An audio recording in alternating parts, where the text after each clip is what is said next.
Welcome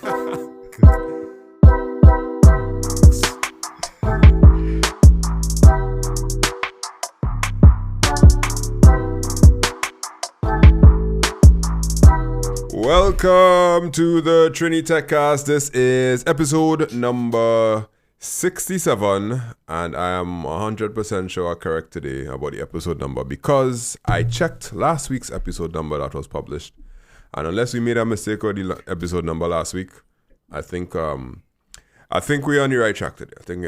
Am I correct? Yeah. Correct. So this is I'm Mr. Charles, Andre Charles from makeITsimpleTT, and this is my co-host. First name Akeem, last name Redbit Tech. Redbit _ Tech. That is our primary key. Oof, how was your week, boy? Let me tell you about my week before yours, because this week was the last week of major exams in CSEC. So they had physics and all that kind of thing, but IT was on Friday, and all the IT students has come to my YouTube channel, and they tend to be a little bossy now. They'd be like, sir, to give you a crash course. I like, is the night before the exam? You really feel like gonna sit down here for 6 hours and try to teach all everything in IT? That's really poor.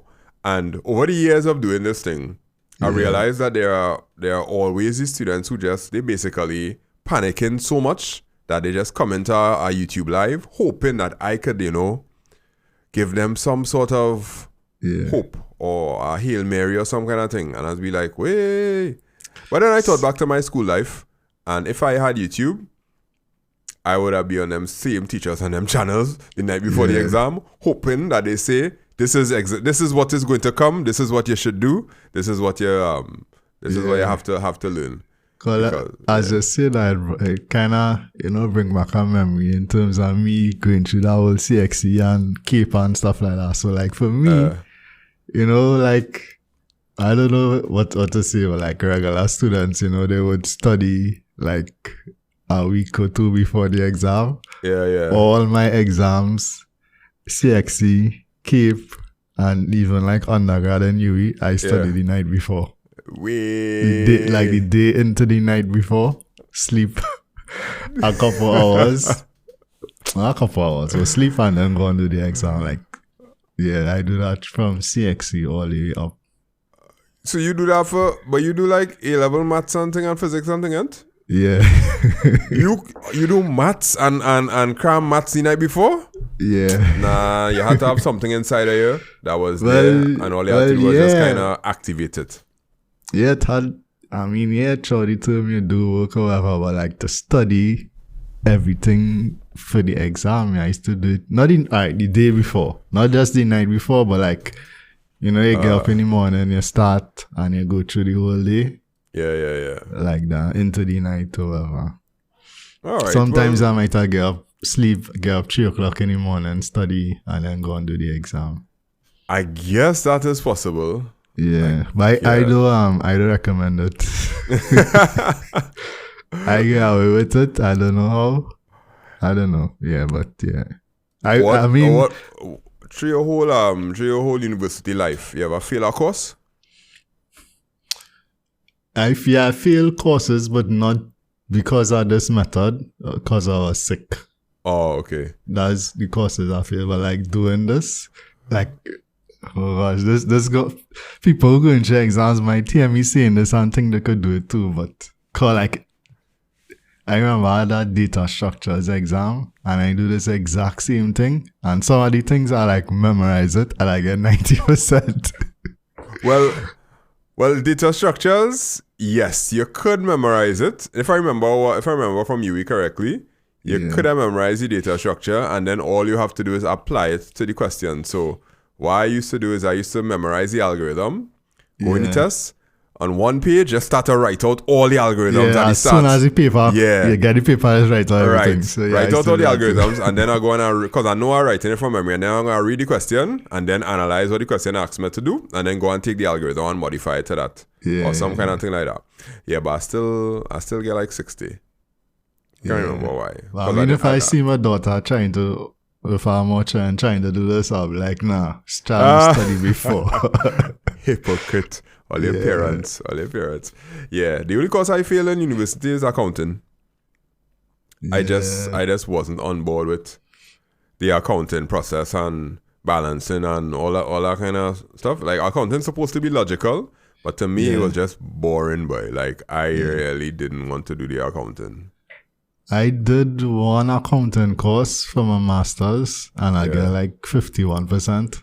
I passed. So I was like, I had similar sentiments with accounting. Yeah. So like I did that whole accounting, POB and POA, POB, and it had one called OP, Office Procedures. Office Procedure, yeah. Yeah, I did that in Form 3. And like I knew that like I want to do science, so I used to get like 80, 90 in physics, chemistry, bio. Yeah. For accounting, for POB and POA, I get like 2 out of 100 because I just write my name on the paper. I was like, I don't care about this. I write my name on the paper and I get 2 marks. For dead, yes. Hey, all right. I ain't do that. I did accounts for CSEC, but I don't think we get exposed to accounts before Form 3. But that is So that was me and exams. Yeah. We take up the whole intro talking about exams. So let me go into the let's go into the rundown for today. First thing is local. No more grainy local TV, boy. We could have digital over the air TV, of course, which was available since the year 2002 or 2003 or some kind of thing like that. But it only take us almost 30 years. Yeah, 20 years, yeah. We the folks of Trinidad and Tobago are going to have digital over the air TV. Yes, all right. So we'll talk about that today as a video, and we have a clip to listen to. A cargo company, a cargo agency was hacked. It made the news because apparently this cargo company does do real things for Trinidad and Tobago in terms of making sure all the shipments and them going properly. So they get to that kind of ransomware something, but we'll look at the article and we'll see how that goes. And Windows might be getting parity with the Mac M series.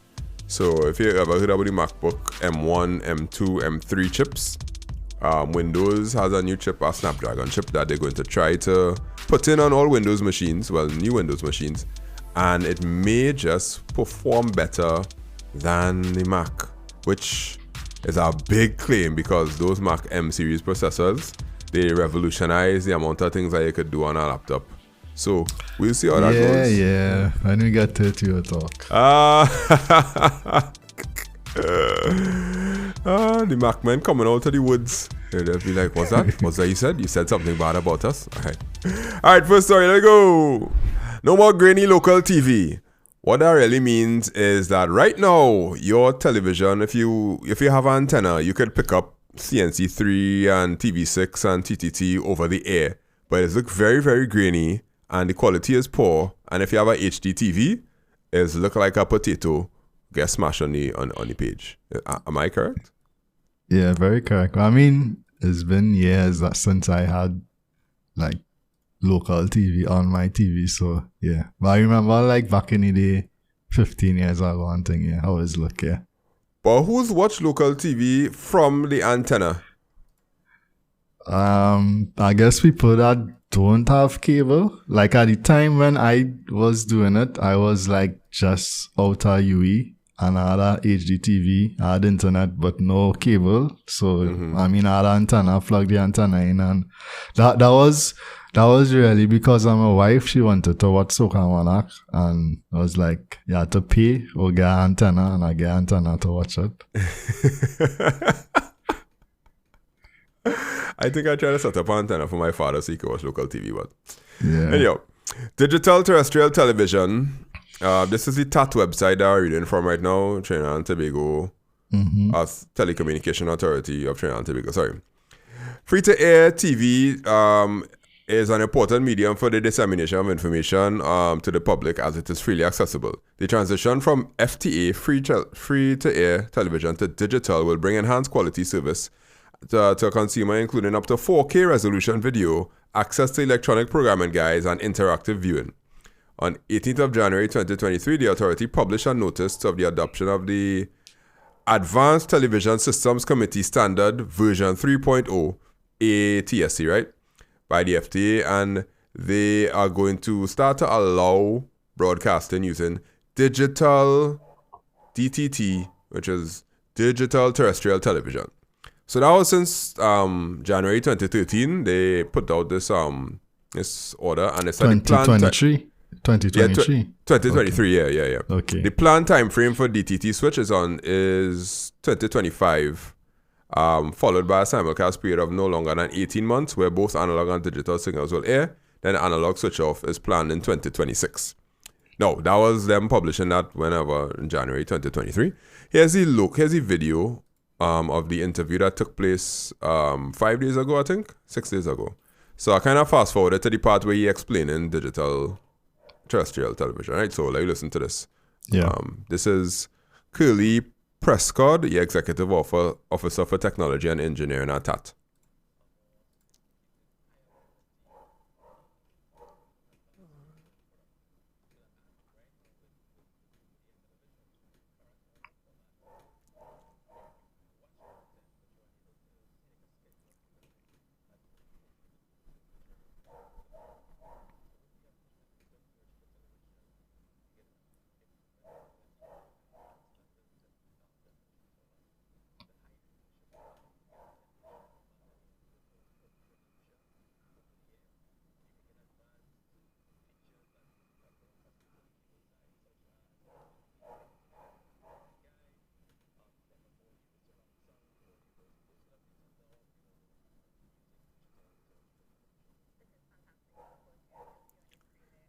Right. So, yeah, boy. I feel like we real Stone Age backward kind of thing to, like, you have a TV interview and the host like, oh, this is fantastic. Wow, amazing. We can do this. And yeah. So I mean, for me, the use cases for this would be like, it has certain events like Olympics or World Cup where the local channels get the broadcasting rights. Yeah. That would be like where I would probably find value out of it, because that's probably the only local programming. I don't watch news, 7 o'clock news and stuff like that. Well, somebody like me that don't have cable, Yeah, well, I cut the cord since 2008, 2007, somewhere around there is when I cut the cord when I got my first Android box. At that time it was called a Logitech Review. I don't know if anybody know, but that was like the first Google TV. They used to call it Google TV. Kodi. You had Kodi or yes, something. I had Kodi and all them things. Yeah, I had Kodi and SMB is SBM something. So it was SBMC or whatever it was. Yeah, you install the app and you install Kodi and you get all the links to watch wherever you want. And the only thing that you couldn't watch was local TV, and I was okay with that because there was nothing on local TV that I wanted to watch. Maybe like the news had something that was important at that point in time, but I don't know, you'll hear about it eventually. So since that time to now, my children never see a remote now. They don't know what like they used to go by like my grandmother, by my parents, and have the remote and then ask what I supposed to do with this. And my mother and my father used to watch them like, what do you mean what are you supposed to do? That's the remote for the TV. And they were like, yeah, put on that show for me now. And my mother was like, what do you mean put on the show for you? Like, because they are accustomed to only on demand, right? Yeah. But the cool thing about cable was that you could have the guide and you could check the guide and you could see the shows and you could see what's coming up and all that kind of thing. So people are accustomed to this if they have cable. Now, I'm not going to try to make it seem like everybody in Trinidad and Tobago has cable. The people who don't have cable, they're depending on this antenna and they're watching this grainy feed that is broadcasting in 360p for the at best, maybe 480. You sure? I think people that don't have cable, they just watch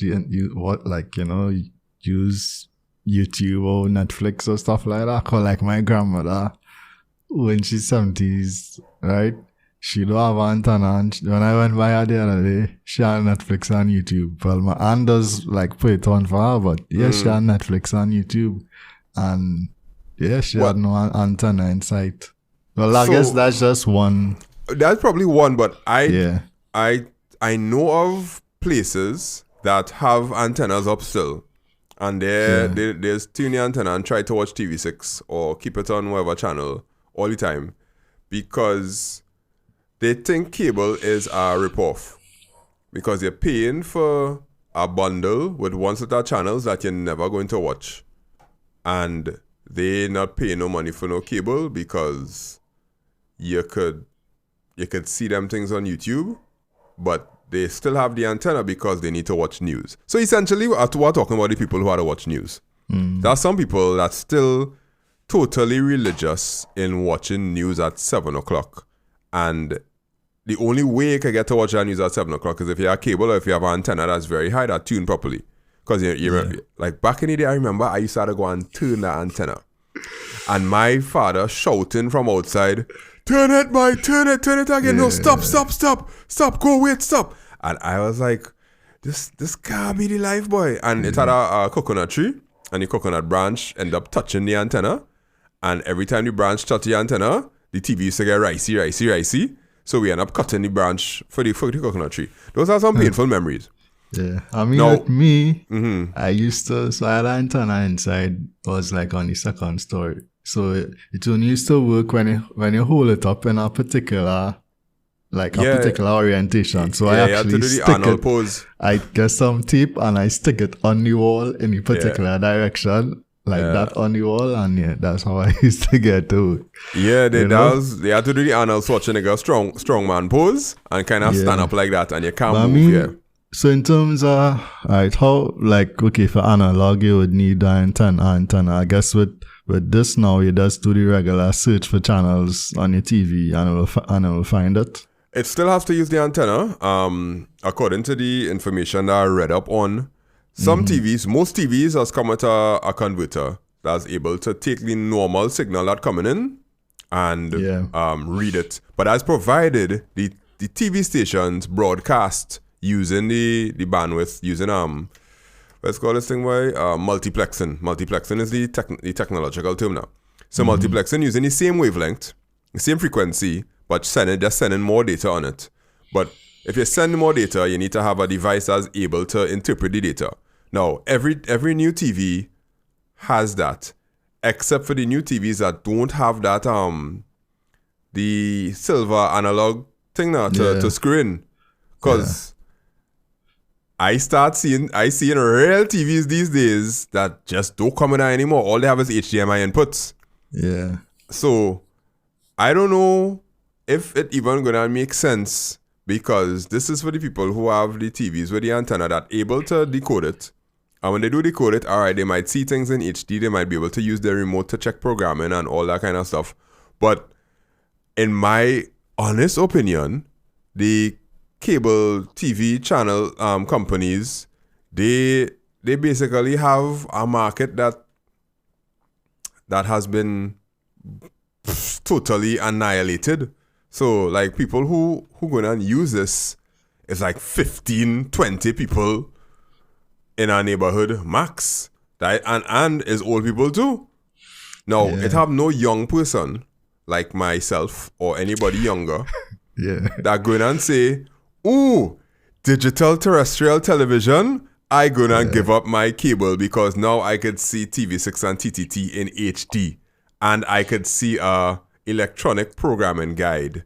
And I mean, I don't think it will necessarily be that kind of trade-off, having to give up your cable. I think it will be I think it might more, if you're talking about people our age, you'll be looking at people who don't have cable, but they have internet and they look at the other streaming services or YouTube or stuff like that, right? So in a case like that, I already don't really use regular TV. I don't watch it. So what would get me to, be excited about something like this? And that's kind of why I say maybe like Olympics or World Cup or whatever, but himself, that is find other ways to watch it. But even when the World Cup was showing, everybody was watching the World Cup on the online stream. Nobody was, like CNC3 or TV6 or whatever, they put real effort into making sure that they online stream on the website and all them kind of thing. Nobody was trying to do it with free-to-air TV because it wouldn't work because it'll just be ricey, it'll be grainy, the audio will be poor. So if they put this in place, okay, cool. Let me say they put it in place. You still have an antenna. Yeah. So I mean, it come back to, something we're talking about a lot in terms of being late to adopt technology. So something like this would have probably come in, would have make a difference in 10, 15 years ago. 2010. I'll be nice to say 2010. Yeah, 2010. But now, it's either people have cable, or if they don't have cable, they'll go towards streaming services and whatever. And as it is, people in that bracket don't really look at local television, Unless, okay, let me see what can they do? What can they do? They had to bring the EPL. They had to have some sort of, because it happened to people, why would you go and get a cable plan? Because you want to watch certain things and you need to see those certain things. Movies, nobody gonna get a cable plan for movies because they will either get the Netflix subscription, the HBO Max subscription, the Disney Plus subscription, or whatever subscriptions they could get because they want to watch movies. The only thing that free-to-air television is going to get people to want to say, hey, I need to get an antenna and put it up because the Premier League showing on this channel and it's free. I don't have to go and pay a cable company. The English Premier League? Yeah. And that will never happen. They're not going to get the rights to the English Premier League. That's the kind of money that these companies ain't going to dream of because Digicel and Flow and all them paying like billions of dollars you're talking about it to be able to get that. So nobody wants to see TV6 News in HD. Like Disha not that important. Yeah, I remember like when I was in secondary school, and again, I probably 15, how much years ago, I used to go home, try and reach home early to watch Champions League or train on TV6 or whatever, so in that case, you ain't mind putting up with whatever, because at that time I didn't have cable, you was getting Champions League straight on local TV. Yeah. But now, that's not the case, so that'd be good when I was going to school. And that was the only source. But now, here's my problem. This interview is 14 minutes and I didn't watch the whole thing, so I am not 100% sure if the host asked the hard questions. So I will have to apologize if we are talking about something that the guy answered in the YouTube clip of TTT Online, which is on YouTube. Because that's, if I want to know about something that happened in the news, I just go on YouTube and I'll watch any one of them. TTT Online does be on YouTube a lot. CNC3 also have their clips. TV6 will send it to their website because they have their whole... TV6 have a different kind of ad servicing platform that is used that'll send you straight to the website to watch your clips. Either way, it working for the most part. But the internet is a thing, and digital over-the-air transmission, no. Let me tell you where this matters. You see, in the States, for people like ABC and NBC and what? They showing Fox. the Super Bowl. Fox. They're showing the Super Bowl. They're showing the NBA games. They're showing those kind of sports. Yeah. Them free to air. Their advertising will be real big because anybody could just go and pop their antenna and they could watch the Super Bowl. Yeah. Anybody could pop their antenna, they could watch the NBA finals on ABC. Because that's where free-to-air matters. Our free-to-air has no buying power or marketing power or what's the word by it? It has no draw. Yeah, for advertisers. Hear what they could do. The IPL. Not the IPL, the CPL. CPL could cause people to say, hey, you don't need cable to watch the CPL, because all you have to do is get an antenna and you can watch the CPL in HD with replays, because you could do replays over the DTT. Yeah. Okay, maybe. Yeah. Well, I mean, I'm not really big into cricket anymore. Nah, boy, CPL real big. CPL real big. Like, I know people who have no cricketing merit whatsoever. Does look forward to that CPL and they look forward to watching matches. And if you could tell somebody that they don't need cable to be able to watch the CPL, some people will cancel the cable subscription because the only reason they have it is because they wanted to watch the CPL matches. That was happening. Yeah, but again, you'll call for the local stations, whether TV6 or CNC3, to get the rights to it. Yeah, well, they just have it in CPL, the Caribbean Premier League. Always be one of the local stations. Okay. Always. Not IPL. IPL is like the ones in India and Pakistan or wherever it is, yeah. But CPL, our local one, that is always show on our local station.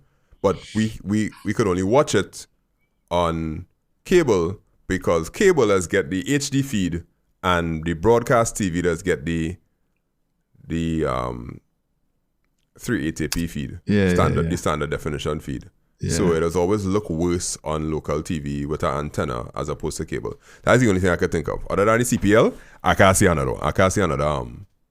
another draw besides watching old movies or something like that. That's a joke. Yeah. Alright, so we see how that goes. I don't mind. It have an antenna by my father, so I don't mind trying to pop the antenna and see what happens when they do implement it. Just to have a talk about it, but yeah, we're still 20 years behind. No further questions, no further statements. Talking about 20 years behind, somebody get hacked again.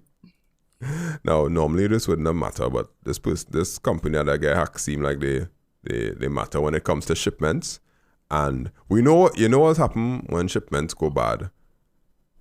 People will say they ain't get the stuff and prices just go up. Yeah. So let me see what we talk about. We're coming back after the break. Have you ever tried to order something online using a Visa debit card but you can't? Is shopping online something you always do already using a Skybox, but sometimes you need advice on knowing what to buy or what will work? I'm Mr. Charles from makeITsimpleTT, and we aim to make technologies that solve problems in a Caribbean context. So we created Order It. What is it, you ask? What is Order It? It's an app and a website that helps you order it in two ways. The first way is if you already order things online. You're familiar with using a Skybox, you're familiar with using a credit card, but sometimes you don't always have answers to certain questions, like which laptops will get a warranty in Trinidad, which phones will work on the Digicel network or the mobile network. So our app helps you order it. Every product that we list in the app, we will let you know the truth based on the experience of 20 years of ordering things online and using various Skyboxes in Trinidad and Tobago. So here are some of the questions that the app answers for you based on the products that we list. What are the taxes? Why does it cost so much when I actually get it? What is dimensional weight? All these questions and more we answer in the app because we want to help you order it. All you have to do is simply pick from our list of recommended items that we know and trust because we've ordered it already. Follow through the payment process. We'll order it and we can even have it delivered to you. So why don't you give it a try?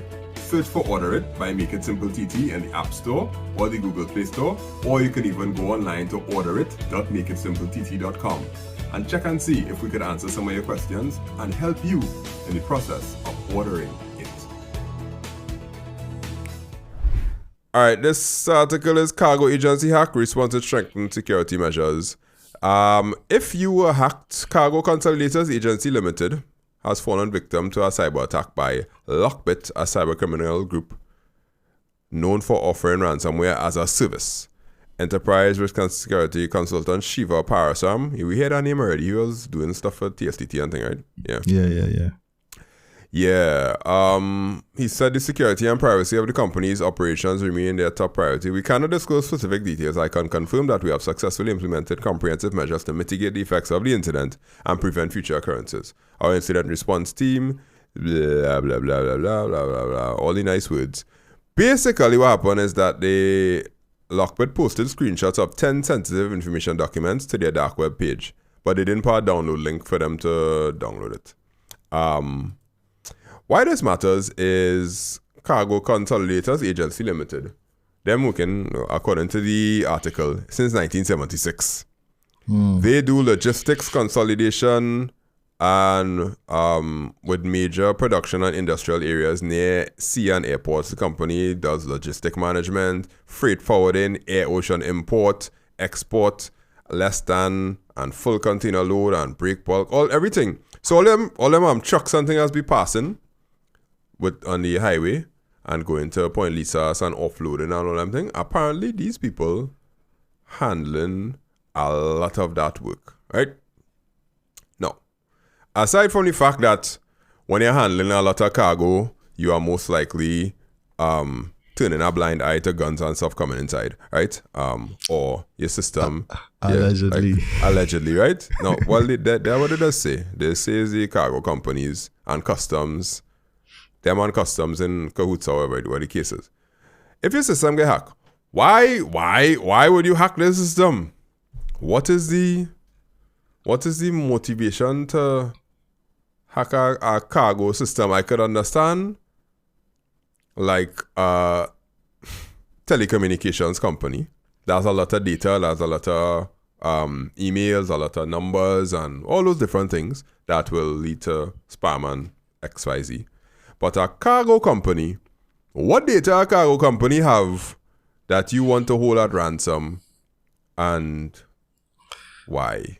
I mean, part of it too is the whole PR part of it. I mean, look, we talking about it it's not a positive light, it's a bad light. The company get hacked, and we speculating in terms of what type of information might be out there. So that in itself is not good look, and you say, yeah, they in operation a long time now and they probably handle shipping and cargo and logistics for a whole lot of companies in Trinidad. So that in itself, is not a good thing necessarily. And I mean, what information they could possibly hack? I mean, I don't know. Well, the article saying the information includes personal information of clients, employees, and business. I forget to put on the subtitle checker thing. Wait, boy, sorry, my bad. I just totally forget that. We'll have a bad time doing the videos. Yeah, that was inner thought there. Yeah, so the information includes personal information of clients, employees, and business operations. Personal information of the clients, the employees, and the business. I feel it would be a little more tricky with client information, because if you are a client and you have 10 containers coming in, and your 10 containers has come in at a particular time from a particular port and all kind of stuff, it will have some business implications with that. Not just from a nefarious standpoint, but from a standpoint of like business now. Like your competitors will know that, whoa, you's bringing 50 containers a day? How you get to bring in 50 containers a day? And who allowing that and all that stuff? Yeah, I mean, and I think a good part of it too is your whole reputational, integrity in terms of, you keeping things intact and, running a professional, secure business. But all of a sudden, hey, we had this document here, we had this here, show what else they may have, and that might just jolt somebody at cargo, I forget the name of the company, at that company interaction to possibly engage with whoever. But good thing they went the route at engaging with the cybersecurity consultants rather than with the hackers. Yeah, but okay. My question. Why would Lockbit want to hack them and put ransomware on their system? Somebody, because Lockbit is a group that provides ransomware as a service, right? Meaning somebody else had to go by them and be like, hey, I want to purchase your ransomware service, and this is the company I want to target. Why?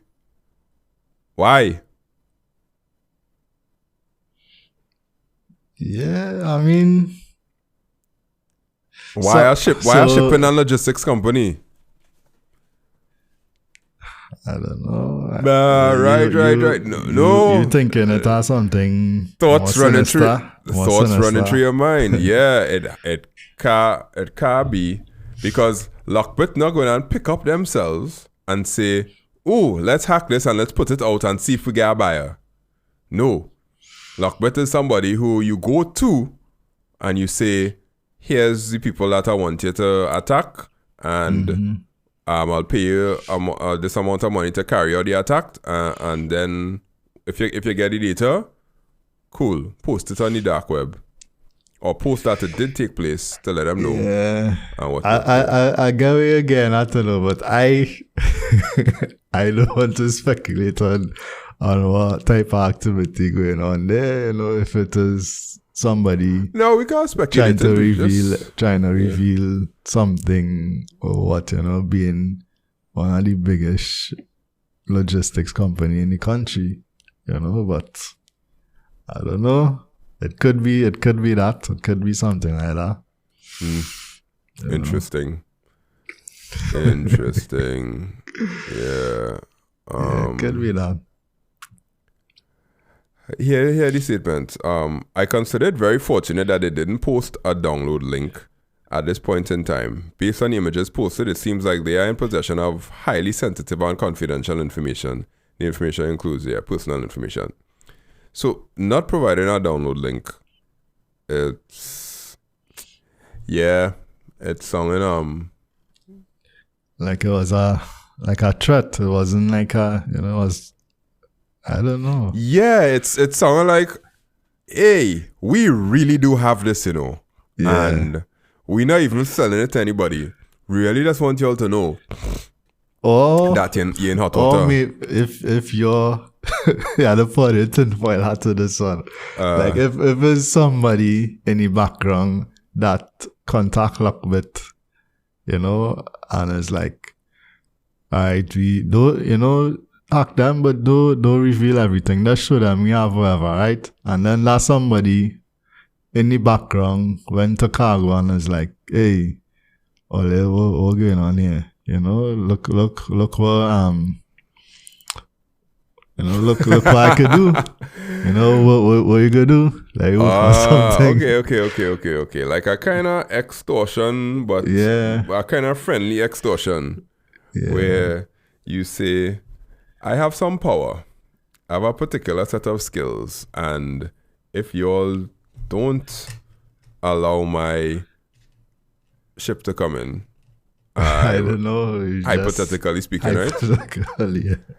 No, the reason I'm talking like this is because there's how the thing does go, boy. For those of you that are listening, this cybersecurity and cyber world thing is a whole business sort of business proposition kind of negotiation kind of. It's almost like somebody say, yeah, I know where you're living, and I know which door you'll pass through to reach home. Yeah, and there's a mother name again, and she working here, and she driving this car. Yep. I'm not sure little Ricky will be able to come from school tomorrow, and that kind of thing being done in a cyber perspective is totally common, like real common. You could go right now and just Google cyber extortion, and you'll see some of the most intricate stories about people holding data, releasing certain people's names, putting your information on one dark website instead of another dark website because this is where the one most frequented. All kind of dramas be going on. And the way the story came across to me is like, it's weird that you got hacked, and there's ransomware, but your data hasn't been posted online or even a download link for a sample of the data set.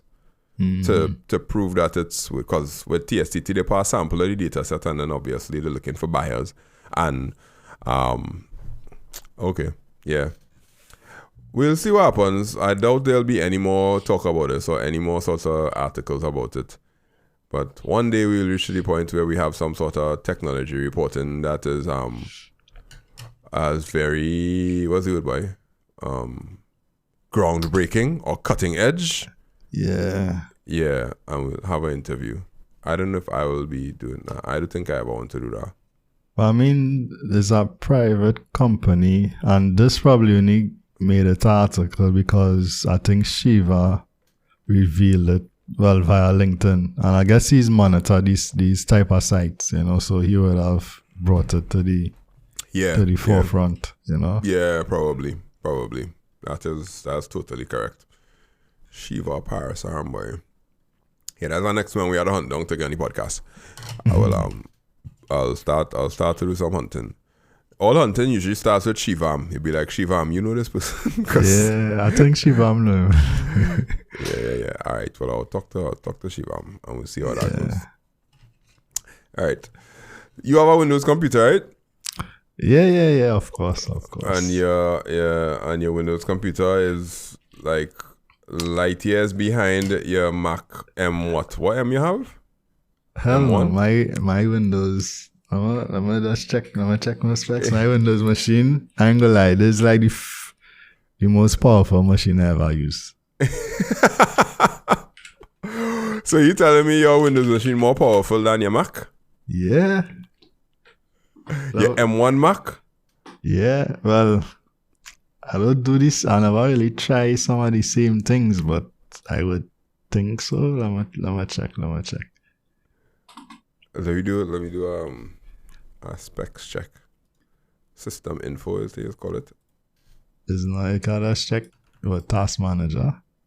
I don't know. You could just click on search for system information and I can show you the system information. I have a Ryzen 5 3600, 3.6 gigahertz, 6-core processor, 32 gigs of 6 cores. What? Go ahead. That's not now. Your flex just right. 32 gigs DDR4 RAM. Yeah, DDR4. And 512 NVMe and 2 terabyte 7200 RPM hard drive. Yeah. That basically what it is. Yeah. My CPU overclocked I think 5 gigahertz? I think 4. I think it's 4. 4 gigahertz, 32 gig DDR4, 12 cores, and they call it 3080. Oh yeah. Well, I have a 1650 or whatever it is. A 3080 NVIDIA graphics card. Yeah. With DLSS? I think so, yeah. Digital, that's it's called again? Ray tracing. Yeah, that ray tracing. Yeah. All right, we said all that to say we're going to talk about new Windows PCs having a new processor that may compete with the Mac M series. Oh, so. It's 12 cores but 20 logical 20 processors. Threads. 20 threads, yeah. Yeah, those will be double the threads. We're coming back after the break to talk about Windows and Mac. Brace yourself. In today's digital age, every business needs a strong online presence to reach new customers and stay competitive. But not every business needs a complex website or a full-fledged e-commerce solution. At makeITsimpleTT, we understand that every business has unique needs, and we offer a range of tailored solutions to fit those needs. Over the years, we've helped many businesses. Our services include website design and development. We create a professional and user-friendly website like these that represent your brand and drives results. Invoicing and payment processing. We can streamline your billing process with a user-friendly invoicing system that integrates seamlessly with most payment gateways, and you can receive online payments easily. We also do automated order forms, which allows you to collect orders online and customer information effortlessly and send back automated emails, notifications, and reminders, and then you just have to make the sale at the end. And in some cases, we offer custom software development, where we can create a specialized software system that meets your business's specific needs. But the key to all this is that we make it simple. If it's not easy for you to use, then we failed. So you can contact us today to learn more about how we can help make your business more successful. You can WhatsApp us at 1-868-308-8799, or you can visit makeITsimpleTT.com/business. So I have been a Windows PC user forever. I've never owned a Mac. I've worked on many people's Macs, fixed many things, so I know how to operate a Mac and do the things that people usually have problems with, which is doing anything on a Mac that requires you to not just click on the stuff that they give you. Most people literally not gonna know too much. So yeah, but when the M1 processor came out, I was ridiculously impressed with the benchmarks and the things that it could do and the faster processing and more so the battery life and the heat management. So I love fanless laptops.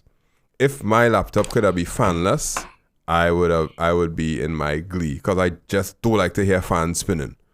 It just makes me feel like it's a plane.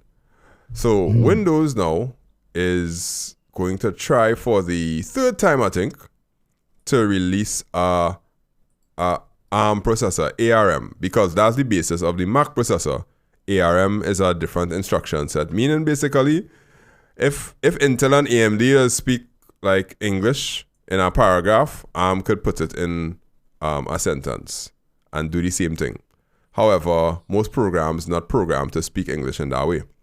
Yeah. So, Microsoft is confident that Windows on ARM could finally beat Apple, and they unveiled their next vision for AI PCs in Seattle, and they said that the new ARM-powered laptops will beat Apple's M3-powered MacBook Air in both CPU performance and AI-accelerated tasks. Now, this is coming on the heels of a bunch of failed promises from Qualcomm, the people who are making the processor, and the processor is called the Snapdragon X Elite, because of course, a Windows machine has to have a processor that has 4 different names in it for you to have to say it. You have to say Core i9 1100 series, or you have to say AMD, what's the word? We just said the word by Ryzen 5 3600X or some kind of thing like that. Yeah. Instead of just Apple is like M1, M2, M3. Yeah. This one is a 12th gen i7 12,700K. Yeah, that just sounds so really geeky. The tricky part was Apple, in order to do this processor changeover, they had to have a way to get the old programs to run on the new chip. So it's like if you switch out the engine of a car, the engine of the car could go in, but all of the old gears and all the bushings and all them things have to still be able to connect to that engine and work properly, even though you change out the engine. So Apple figured out how to do that with something called Rosetta 2. So they were able to take all of your normal programs that used to work before and say, yeah, don't worry, they will still work. We'll just translate it in the background for you, and you wouldn't even notice what happened. And they did that to perfection, to the point where people were just using their Mac, installing whatever program they wanted to, and whether it was tuned for the new processor or it was tuned for the old processor, it was still working because the translation layer was so good. Microsoft, well, Windows tried to do this the same time. Actually, they tried to do it before Apple did it. And it failed so bad because the old programs were not able to work on the new processor because the new processor couldn't understand what the old programs were saying because basically they were speaking different CPU languages. I am very, very, very optimistic right now about this new Snapdragon X Elite. Why? Because it's being tested and they have a translation layer that actually works. And I watch a few YouTube videos on it where people they install 64-bit programs that were not optimized for it, and there was no jankiness or there was no error message or any kind of thing coming up. And the good thing is a lot of the companies made ARM versions of their program for the Mac because of the M1. So now all they have to do is be like, oh yeah, we have one already. We could just put it on Windows because we've already tuned it to this processor. It reached so far that I am watching the Surface Pro 10 real hard.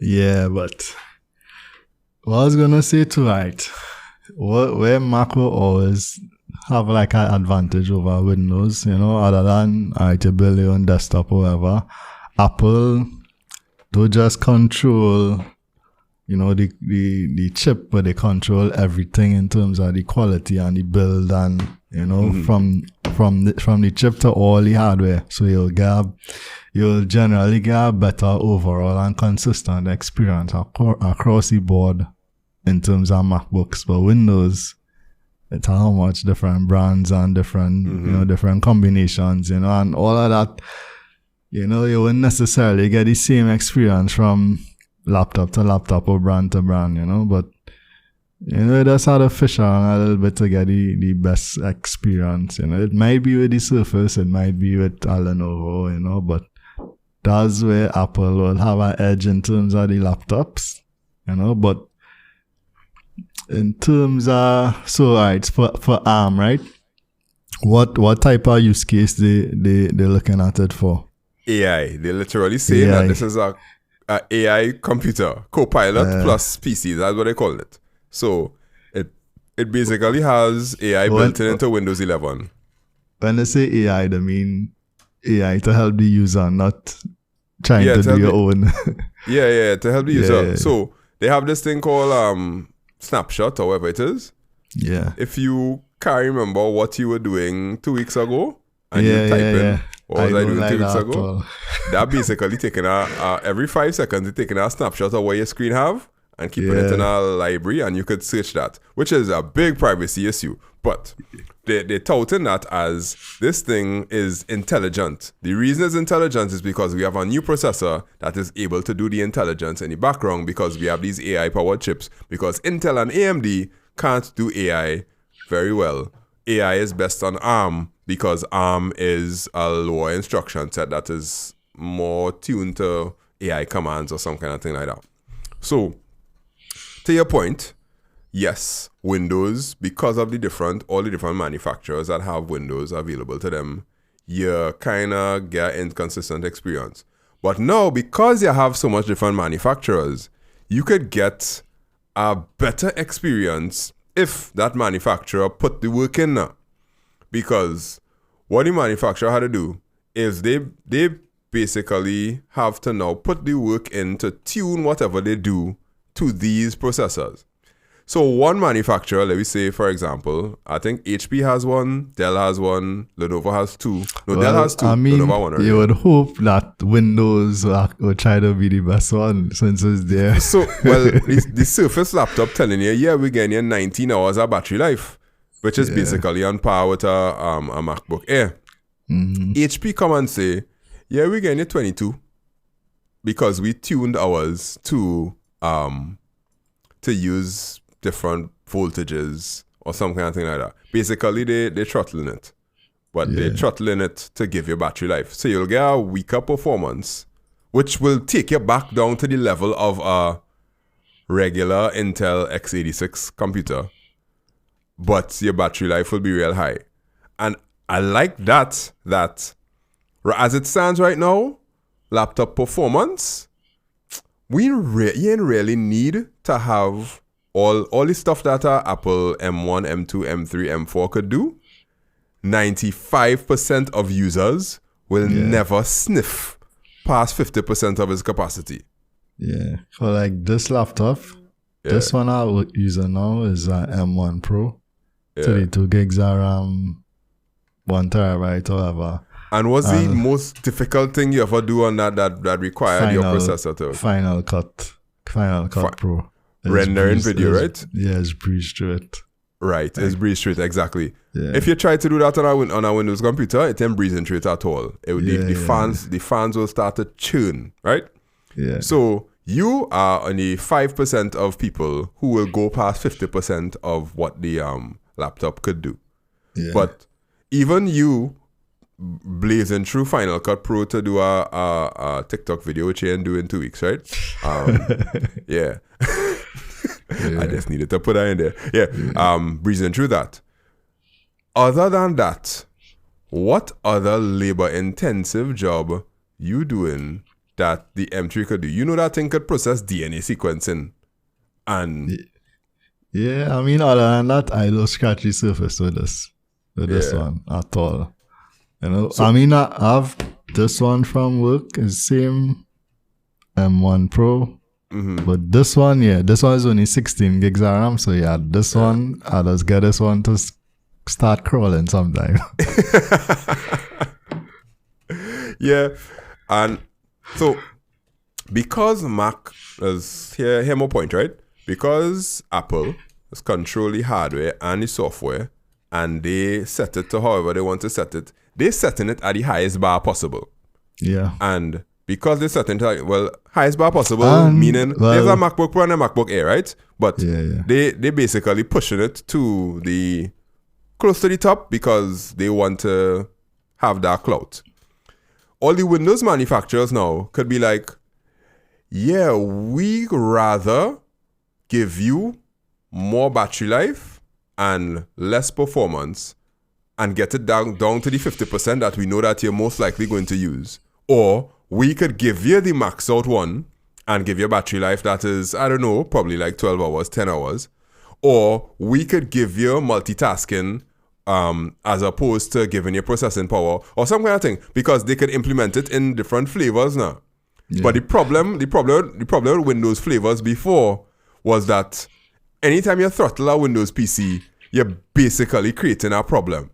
But now with these new processors, you could do some kind of throttling and nobody will know. Because I'm just good at being efficient. Yeah, all right. So the title of this article is Microsoft confident that Windows ARM could finally beat Apple, right? Yeah. You think Apple users gonna care about that? Now Windows I think it's more about Windows and Windows users trying to catch up to be like, hey, we on par with Apple, you know? And I just feel that they don't want to lose more market share. Yeah, that's what it is. I don't think any Apple user are going on, most Apple users not going on see that and be like, hey, Windows finally on par with Apple. You know, if it was the other way around, Apple now going to, you know, it's like, hey, well, they now get on par with we. That means Apple have a head start. You know, they now get parity, so next step, you know. Think of a production company. The production company had to pay 24 grand for iMac.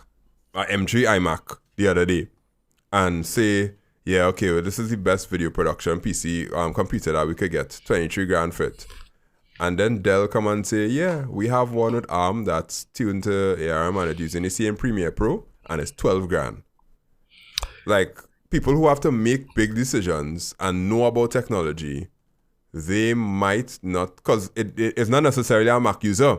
Because the same Premiere Pro that working on the Mac, same Premiere Pro that working on a Windows computer. However, the price would be an issue.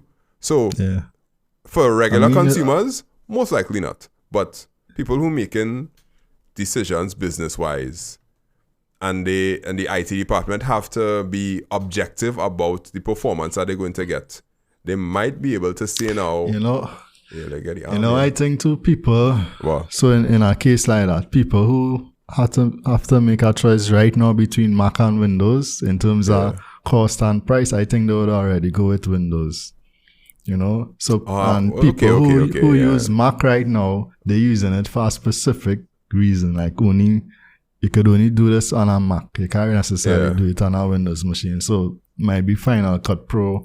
It might be different reasons. You know, because if at the end of the day, budget matter to you, and right now budget matter to you, and you had the choice between Mac and Windows, and you two could do the same thing and one cheaper, I think you would go for Windows. Because I mean, a lot of animation studios and whatever, a lot of them use Windows right now.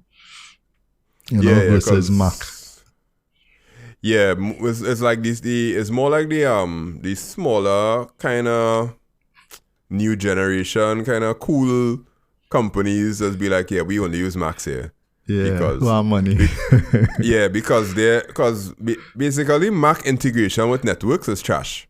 Like they like share drives and having collaboration and all them kind of things. Apple just never really put any effort into, well, not any effort. Well, unless you're accustomed working on Unix systems, you know. Yeah. That's why I have a Mac, because of that. Yeah. You are the 1% of the people who I get this from work. My job bought this for me. I tried a network on Mac once the Active Directory setup. The thing literally fight me. It literally fight me and say, no, I am not connecting to the Windows server. And then I was like, does Mac even have a networking arm? Do they even have that? Like it could create a network of Macs and they have a server with users and user accounts and them kind of thing? Well, it had Mac server. I can't remember if they still have that, but it had Mac server. The fact that you had to sit down and be like, you can't remember, like, all you could do with a Mac is create a local user account. And when you create that local user account, it had to tie back to your iCloud. So it's almost always personal. Never enterprise kind of thing. No. I think this laptop, it has a I have a local account and then it have like the company account. Right, so they got the company they got it to connect to Active Directory because it is possible, but it's real hard. Yeah. In terms of ease of implementation. So and if you want, it always can remove it from your local account. Yeah, because everything is consumer and iCloud, so that's what they kind of live in. So if Windows get through this and could give people different flavors of doing different things, they could undercut some of them high-end Macs that people say that they have to get for specific use cases, and this will only drive innovation to be better. But I think based on the fact that other companies have jumped in on it and actually produced laptops, they'll have about 8 of them by the end of the year. Then that means that their testing was good enough to say, it makes sense for us to actually build one. Because before, Microsoft was the only one who's building it to the surface, and it's like, everybody else, you could do this too. And the others was like, no, we can't. For me, I think it's trash. Last time I had a Windows laptop was probably 2014. So about 10 years ago, right? And this news coming out make no difference to me at all. Like if I had to buy a next laptop, I'll buy a Mac. This makes zero difference to me. And I'm sure other Mac users probably think the same. You ain't gonna get somebody who's a Mac user to be like, I will go back to Windows because of this news. You had to be real techie, like techie to the point where you're doing it just to investigate, to compare it, inquisitive kind of thing. Because it's like, Microsoft finally caught up with Apple. I think I could go with them now. Correct. All right, random story time. Today's random story is brought to you by whoever's next. Today sorry, I cut you off there. My bad. I was just gonna say today I started a little conversation with GPT-4. It's real chatty, it's real conversational. Like a voice conversation? Yeah. I mean, you do a... Yeah, go ahead, let you try now, just for kicks. I don't know if... Alright. I think you'll hear me, but I'll just listen to you talk.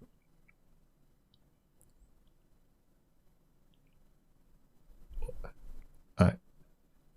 Tell me what to say, and we could go like that. All right. Say, hi. Could you tell me something about the tropical island of Trinidad and Tobago? Hi. Could you tell me something about the tropical island of Trinidad and Tobago?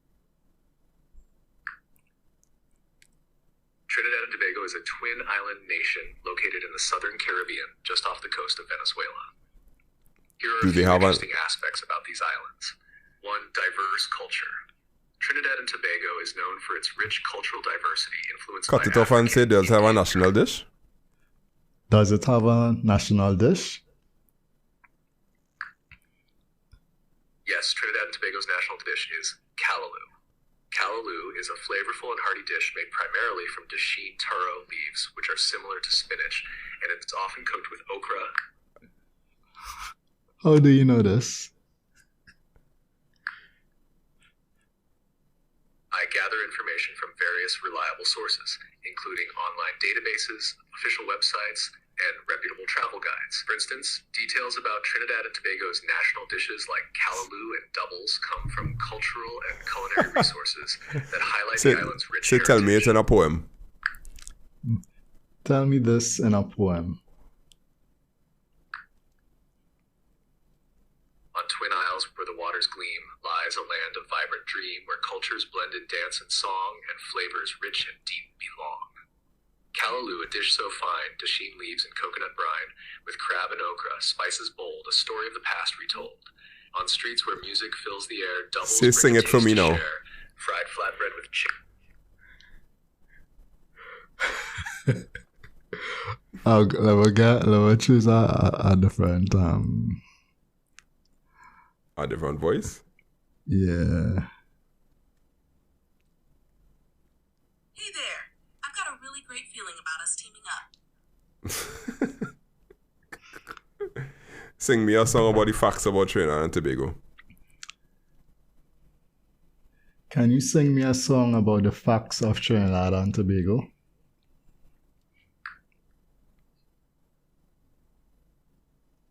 Here's a song snippet about Trinidad and Tobago for you. To the tune of a traditional Caribbean rhythm. Ooh. In Trinidad and Tobago, where the sun is warm and bright, carnival's the heartbeat, colors dazzling in the light. Callaloo with crab and okra, doubles on the street, tastes that tell our story in each spicy, savory treat. Sing it in an opera. And Tobago, twin islands in the sea. With Can you sing it in an opera voice? Sure, here's a short operatic snippet based on the song. In Trinidad and Tobago, where the sun is bright, carnival's the heartbeat, got it. dazzling in the light. Alright. That was a good try. I'm glad you enjoyed that. Singing in an operatic style can certainly be fun and dramatic. If there's anything else you'd like to explore or discuss, feel free to let me know. No, goodbye. So this is the 30-day free trial? If you ever need anything else, I'm here to help. No, I actually paid money. I paid the $20 for the month. Oh, So, must be nice. Must be nice. I'm claiming it back, so. Yeah. It fall under research. Yeah, it fall under one of my thing I could claim back for, yeah. Subscription. Okay. I'll claim it as a professional subscription. Alright, well, that will count as your account. That was actually kind of cool. You saw the one where I guess I could. It's the one where people let's put two phones together and they just carry they talk to on each talking. other. Yeah. And we do that? And I showed you that video last week, I think. Yeah, we talking showed about one of those. Quantum physics and we quantum showed one of them, but not that one. We showed the other one, but it had one where they were talking to each other, and the two of them were talking to each other, and I was saying if two AIs could talk to each other, then what left for us? Yeah. Sign, write your letter, write your letter and sign it. But it's on the blockchain, so that means it's irreversible. Like they must be able to find it on the blockchain. Alright, well, that's the day for today. We had a good run. I'm gonna tell all you. I will reach the end of the show. So if you reach the end of the show, I'll tell you all that it was a slow news week, but we tried. But you're here. You made it to the end, and I'm glad that you did. What's going on? Yeah, so you can send us messages and let us know. Big up to all the people that send us articles and tell us the things that we could talk about, or send reels and those sort of things. You find me on the internet at makeITsimpleTT, and that will get you to speak to me on Facebook, Instagram, TikTok, and not LinkedIn. What's the next one, boy? YouTube too. Yeah, YouTube. Yeah, YouTube. People apparently watching the podcast videos, the actual whole episode does go up on YouTube podcasts. Okay. And apparently, like, there are people that listen to it on YouTube. It's kind of weird. I can't see myself watching a still video on YouTube and just listening in the background. That's quite I do that sometimes. Well, normally I listen podcasts on Apple Podcasts, but some podcasts have audio and video, so sometimes you're listening to the audio and they say something or a video playing, you go and watch it on YouTube just to see it, then you come back. Right. Well, what I'm saying is the one that's go up on YouTube automatically once you label it as a podcast, it's just a picture with the Trinidad TechCast logo on it. Oh, okay. And the audio playing in the background, and that getting 50 views and good engagement and thing. So that means that somebody sitting down at work and just pressing play and leaving that tab open and just listening, which to me, that's weird. But is not. To me, I'm not saying that the person weird, to me, it just, I don't think I could do that. The only time I listen to a podcast is be my ears and the audio playing from my phone. But I never put YouTube to play in the background. Like while I'm driving. Right, so yes, I could see myself doing that while I'm driving, to put YouTube in the background and just play? Okay, I guess I probably play it on YouTube. Yeah, okay, I'll listen to people talk on YouTube and I'll leave the tab open in the background and just listen to them. But I flip back because I wanted to see at any point in time. But if you flip back to this, you wouldn't see anything. But anyhow, thank you for listening. I mean, guys. sometimes too, it's also certain YouTube videos while I'm driving. I'll put it on and listen to it. Oh, yes, that is true. That is 100% true. I have done that. I do that a lot of times. So you wait too then. Okay. I retract that statement. It is possible to do that. Keep listening on YouTube, whoever you are listening on YouTube. Thank you very much. Yeah, so that's me. Find me on at makeITsimpleTT, and you can find my co-host Akeem, RedBitTech _Tech on most social, soon to be active again. I now remember I had to go and record some videos now. Oh my goodness. I done telling myself I go and eat, Anyhow. Okay. I go and record the videos. I go and put like 4 videos this week. Exam season over now, so I'm back on the grind. I'm going to do like 4 videos right now. I have scripts and thing too. Okay. Okay, cool. The trick is, I'm gonna start to do them a lot shorter than I used to do before. Before I used to aim for a minute, but now I'm going to aim for 15 seconds. 15 so short? I think the now sweet spot is between 20 and 30. I'm going to aim for 15 and fail. I know I'm going to fail. Nah, 15 is way too short, I think. Because like 15, if you do too short and you don't get plenty engagement or views or whatever, it don't go as far. But if you do it a little longer, the threshold for the percentage of views is be lower. Yeah. So 15 seconds, you might need, say 60% a person to watch the whole video. If it's 30 seconds, you just need like 40% of the people to watch the whole video. Something like that. I guess I get the maths. But, you ever set a unrealistic goal for yourself so that you will work real hard to get it so that you'll actually get to your real goal? That's me with 15-second clips. I'm going to try. Yeah. All right, y'all. Thank you very much for listening. We will catch you all next week on the Trinidad TechCast. It's been a good run. We go on there.